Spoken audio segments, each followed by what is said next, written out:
your vulnerability or your authenticity.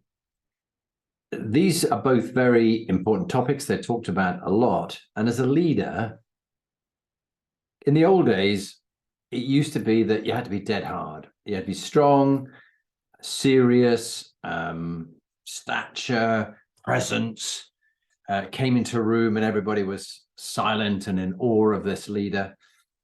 Well, it worked in some cases, but in most cases not.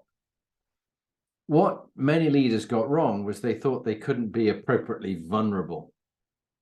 But yet vulnerability is a very uncomfortable word, particularly for those in armed forces, police, any of the kind of machismo organizations where strength is everything. You need to look at some of the world leaders now who try and posture and show how strong they are, whichever country they may be in the world, that they see that as a sign of something that people respect. They respect strength. They don't respect weakness.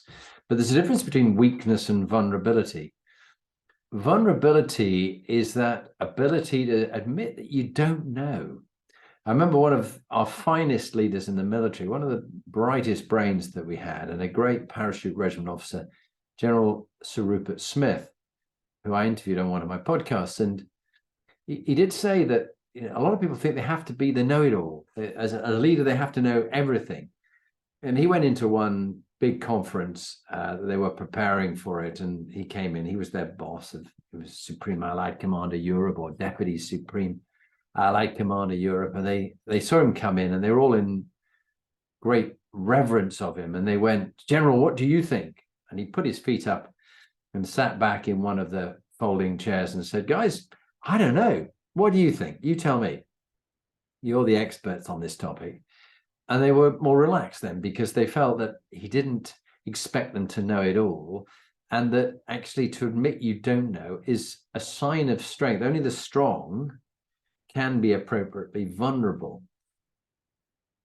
Put aside that whole theme of safety, psychological safety and vulnerability, where certainly on offsites, I've done a number recently where I've got people to open up a lot about their lives, mistakes they've made, things that didn't work out, disappointments to them, and how it shaped them. And that ability to be open and honest and a bit more vulnerable with people did create more trust between people. And so I think this is something that is a good thing. And then an even stronger one is, for some people, is authenticity. Can you be yourself? Can you be genuine? Or do you feel you have to act out a part, be somebody else that you're not? Certainly, it's far better to be yourself than someone else. Was it Oscar Wilde who said it's better to be a first-class version of yourself than a second-class version of somebody else? So I think comfort in not knowing everything, not having to be the expert, but in knowing what you are good at is important. And the authenticity to be comfortable in being yourself and not trying to put on a sham or a show and be somebody else is very important. So that's my tip: authenticity and vulnerability.